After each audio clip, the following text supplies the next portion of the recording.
So welcome back to another video, and today will be an exciting one. So this video will start my video series of my yearly eyeshadow palette rankings, and today firstly we're going to be ranking the drugstore palettes that I have tried during the year 2023.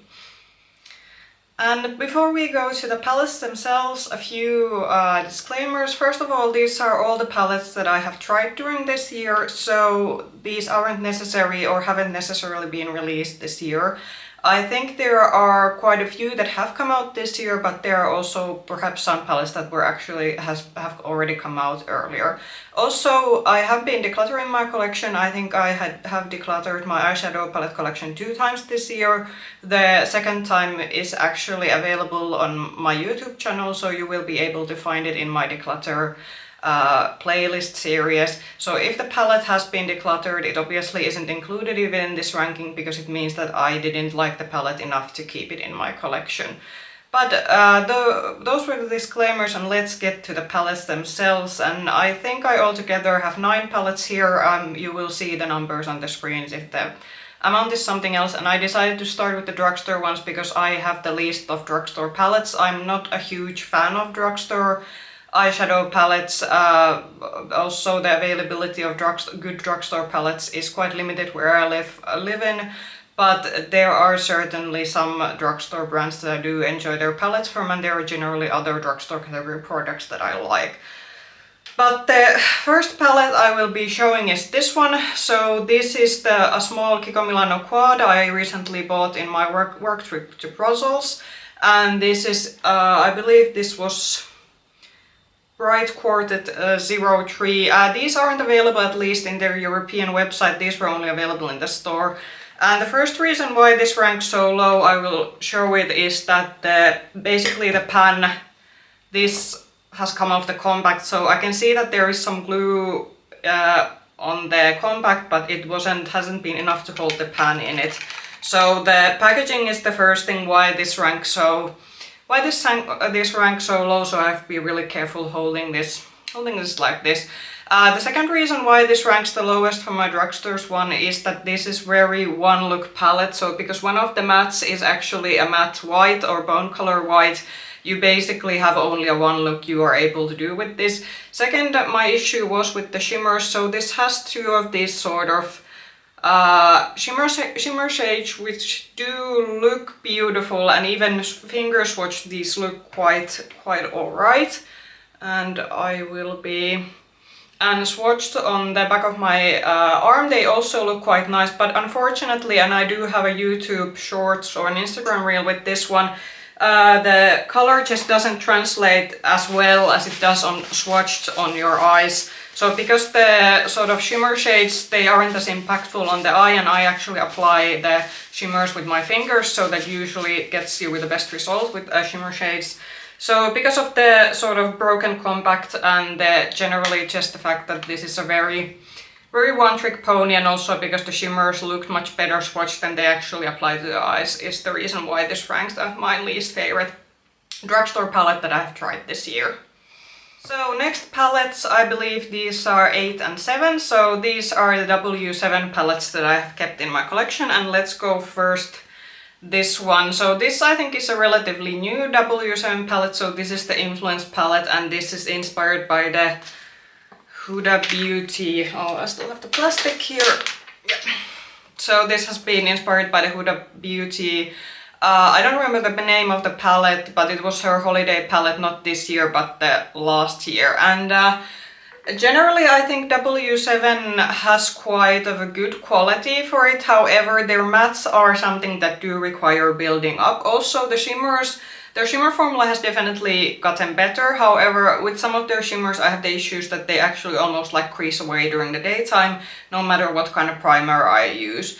So because of the sort of durability of the shadows and because of the finickiness of the shimmer shades, that's the reason why these palettes rank so low. And I rank this lower than the pastel palette for the reason that I haven't actually tried this a lot. I have done few looks like outside of social media with this, and I think it's just pretty, like, I have quite a lot of these sort of warm tone palettes in my collection, in sort of indie palettes and also within higher end palettes. So also this doesn't really offer anything unique. The only reason I really bought this was because I wanted to sort of try out and see that how has their formula improved from some of the older palettes I've tried from them. The second palette then this ranks a bit higher, so this is the Sherbet Pop palette, and this is duping the Natasha Denona pastel palette, and you will be seeing the Natasha Denona palette in my higher end rankings this year because, well, the pastel palette is old. I actually bought it and tried it first time this year, and this is something that I purely bought in terms of just wanting to compare formulas. And why I rank this bit higher than the previous palette is that I actually think that if you're a person who only uses pastels like maybe 1 or 2 times a year, so let's just say you go to festivals and then you want to try some pastels, this is actually a quite good option. You do have to build this up quite a bit, but I do think the durability of these are actually quite good considering that these are drugstore priced pastel shades. So I think that for those of you, it doesn't make any sense to pay for the Natasha Denona pastel palette that by now I think goes over 60 or 70 euros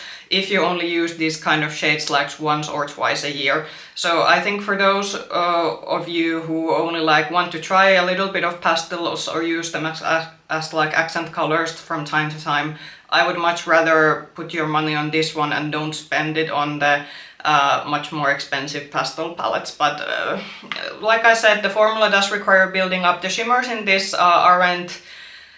they are, how should I say, they don't crease as badly as some of the other W7s that I have, W7 shimmers that I have tried. However, that's probably because these are quite, I'm gonna swatch some to my fingers, so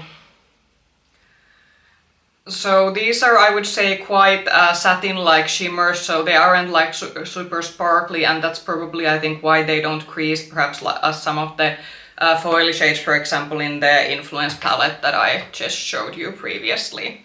But yeah, those were the W7 palettes and where they ranked in my yearly drugstore palette ranking. So next I have some Kiko palettes that did rank the higher than the quad that I showed you. So first let's go to this one, or actually sorry, there is one palette in between these from another brand, but the next palette that I ranked this is the Holiday Fable palette and the Rose in Wonderland. So this is from their holiday collection, not a year ago but 2 years ago, and this is something that a friend of mine gave me when she was visiting a country that had a Kiko store, and this is how it looks. The packaging of this is a bit clunky, but yeah. So the reason why this sort of ranks in the middle of the drugstore palette is that quality-wise this doesn't actually have any issues. I actually like this formula of this very much. The 2 shimmers are quite nice, they have a bit of sparkle to them, and the mattes, they work quite well. However, this isn't exactly the most versatile palette, so even though this has 5 shades, so the quad had only 4, this has 5 shades, however I feel that particularly this yellow gold in the middle of the palette, this really doesn't go with the other shades, so this sort of has this sort of muted purple theme. So because I really don't like combining the gold with the other shades of the palette, I usually end up with the same look, meaning I have this on all over the lid, then I put these 2 on the crease, and then I put this sparkly sort of mauve shimmer to all over my lid. So that's the reason why this is sort of like in the middle of the pack palette for me, is that there isn't a lot of diversity in this, but I feel that the quality of this, there is no issues, and it's, I think, very stable Kiko Milano quality. Next palette is the only Catrice palette that I actually have in this video. So the Catrice palette that made it into this year's ranking video is the Pro Slim Eyeshadow palette Blushing Oceans. So this came with their spring release this year, and they actually didn't release a new Pro Slim palette on their fall release, which I think is quite unfortunate because I do think these have been the better quality from Catrice. And now I'm gonna show the insides of this, how this looks like. So yeah. There is some why this ranks higher than, for example, the previous Kiko palette is that this actually you do get some diversity already with this one. So this is essentially, I'm actually gonna bend the mirror so this is a bit easier to hold. Yeah. So with this one there's already like a couple of looks you can create. You can create a very dark sort of burgundy look with the shades over here. You do get a more sort of lighter pink neutral look with the shades on here. And then you do get these sort of pops of dark blue and then this minty shade. So there is some variation within this palette. In terms of quality, I think this is definitely the like sort of better Catrice quality, because I know that within these palettes there has also been some differences in between different porcelain palettes. And I think what particularly impressed me in this palette is the sort of dark blue shade. I'm gonna see if I'll be able to. I still have the old swatches. Let's try there. So this sort of beautiful dark blue shade, this is actually quite, how should I say, pigmented for a drugstore. Drugstore shimmer, particularly for dark blue shimmers, that even I think from some higher end brands I have had like formulation issues, or the sort of shades sort of not translating as well as they have looked in the pan. So I think for Catrice definitely a good buy if you're still able to get it. However, I do believe this palette was a limited edition palette, so I don't know if you're able to still get it from their website or your local retailer, but if you at least live in Europe, I think you can maybe see like sites, I believe Notino is a retailer and also Lyco is a retailer, that they do also have some of the older sort of Catrice releases, so you might be able to find the palette with them. But yeah, so altogether, I think, I hope in the next spring release we will get a new porcelain palette, because I really do like these and I hope they keep improving the quality of these. Next we will be going through the top 4, so not that many, as I said. With drugstore palettes there isn't that many that I have tried this year. So fourth one is another Kiko palette. So this is the Joyful Holiday Shining Night eyeshadow palette, and this is from their holiday collection last year. And this is again something that a friend of mine bought me. So she was visiting, I think she was on a work trip, and she was in the country that she visited. They had a Kiko store, and that was immediately after New Year's and Christmas, so I believe this might have been on some kind of offer, and she asked me did I want this, and I said that yes please. So why this ranks the 4th and higher perhaps than some other palettes? So this again has a bit of diversity to it. There isn't like, how should I say, there isn't awfully a lot of looks you will be able to create with this, because essentially you have this sort of like purple side of mattes here, and then you have this warm neutral sides of matte, so that's already sort of a bit limits you. However, with the shimmers there is already some like variety, and particularly what I love about this palette is that this sort of light purple and this sort of green gold here, and also the I believe it's this gold shimmer and this gold shimmer are these sort of very creamy blendable, very like opaque shimmers that really create quite an impact on your lid. However, what does downgrade this to the 4th is that there are 2 shimmers, this pink one and then this orangey one, that look very opaque in the pan, but actually when you try to rub your fingers in, there isn't like that much payoff with them, so they look much more promising than they actually are, and that's what sort of bit takes away points from this one. I have been using this quite a lot as a travel palette, because it is a bit on the big side, but it's still relatively compact, and because there is some variety in this, and because the quality of this is quite stable, that's the reason why I have been really liking traveling with this one. And yeah, I don't think there's anything else to say about this. Definitely I think this has been one of the better Kiko releases, and generally I did like quite a lot of the stuff that I did got from last year's Christmas collection and that I managed to try in the beginning of this year.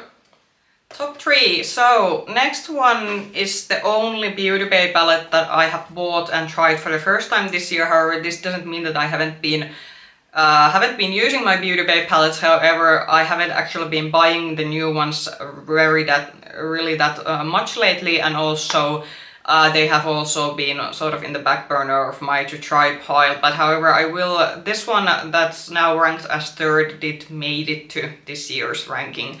So this is the ByBeautyBay Rich palette, and this is the 16 pan version of it, and I will be I have a couple of YouTube shorts or Instagram reels with this, and this is how the palette looks like. And quality-wise, this is very the sort of good ByBeautyBay quality that I have come expected from the brand. I think for the price, I think this goes for... I got this on a discount, so I think this I paid like something between 13 and 14 euros from this.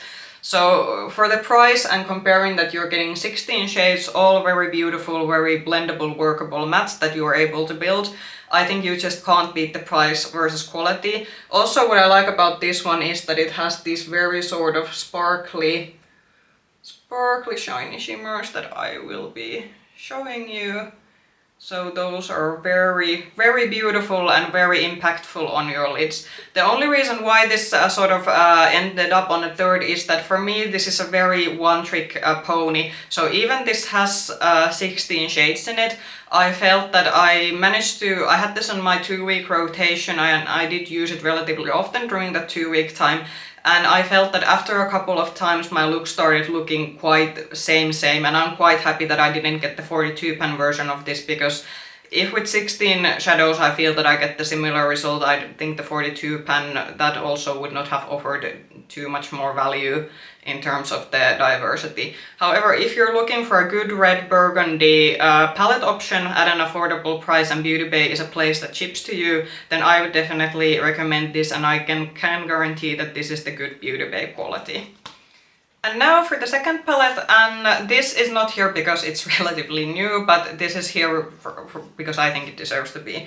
So this is a bit of a surprise, but this is Kiko's holiday palette from this year. And I swatched this when I was visiting Brussels, and I wasn't impressed with the swatches and I didn't buy it back when I was visiting Brussels. However, then Kiko had a Black Friday sale, so in Black Friday they typically have the offer of buying 3 products and then you get 3 products free. And then I thought that, oh well, might as well try it and compare it to the other like palettes. And yeah, first of all, one thing that does take points away is that this is quite bulky. So this is very sort of thick plastic packaging for what I think that the palette actually is actually sized at. However, I will give them credit for this sort of gold shifting on the white surface. I mean, it gives some nice effect. But to the palette itself, so this isn't anything new in terms of Kiko color stories. I do think the color story, for example, in the holiday palette last year that I showed previously in the video, that had much more excitement in it. However, what I do appreciate about this one, that you actually, with Kiko palettes there has been a bit of issues sometimes that even the bit more darker shades, they don't really, there isn't enough depth, even though it may initially seem that the palettes have deepening up shades. However, with this one, what I do appreciate is that we actually get a plain black, and then we have 2 browns up here. So this actually already brings something something extra to the palette. Also, I feel that actually some of the matte formula here has been a bit improved. The Kiko matte formula is a bit powdery, but I feel that with this one there is still something has been done to the matte formula that it's still like, I feel, a bit more effortless to work with compared to the previous Kiko palettes, and the formula already in the previous Kiko palettes in terms of matte was already pretty good. But I think some improvements have been done here.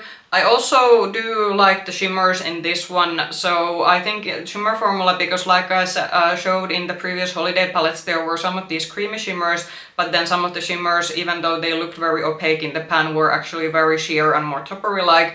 This one actually has shimmers that you are able to build to a full opaqueness on your lid. But there is also some shimmers here that you can just like gently tap on your lid if you just want a bit of sparkle. And yeah, I do feel that the shimmer quality also has gone forward with this one. So I say that if you've been thinking about buying this and about the quality of it, I was wrong about the quality, and this shows that you should never like just base your trust swatches.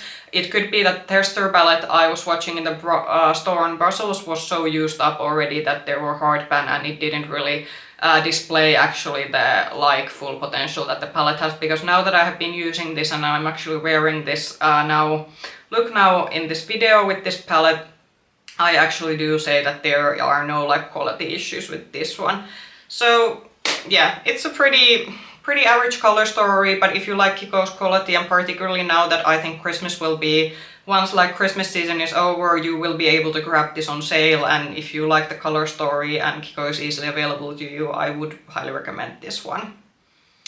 And number 1, folks, let's get some drum rolls, please. Probably if you watched my recent video regarding my like drugstore favorites that I had, that I have on my channel, this shouldn't really surprise you, but my first drugstore palette that I have tried this year that ranks the highest is the MUA Blush Nudes palette.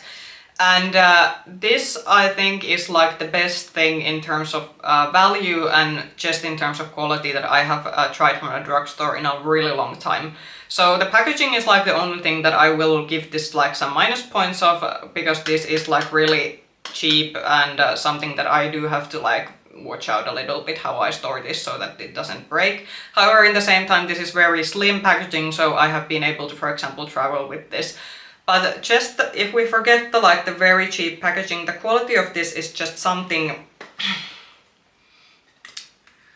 The quality of this is just something that I have some higher end and sort of mid-range priced palettes that don't have the same quality. So first of all, about the mattes, first of all, the assortment of mattes that this has, it allows for, there is few shades that you can build depth with. There's this dark sort of brownish plummy shade up here. Then there is this more satin-like dark shimmer here that I have also been able to use to deepen the looks up. Then we have the assortment of mid-tone shades, so we have this brown here and then this sort of more sort of peachy brown here, and then we have some blending out shades to sort of bring the palette together.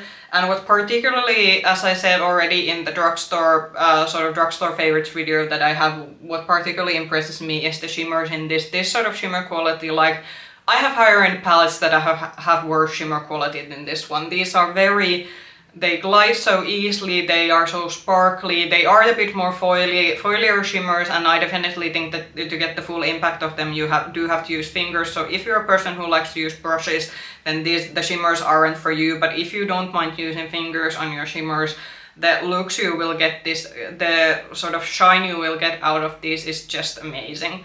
And you just can't beat the price of these. I think if you live in UK, you might be able to get these under the MUA palettes under £10. I do think that here where I live, they go somewhere around €10, bit under over depending, are they on some kind of offer.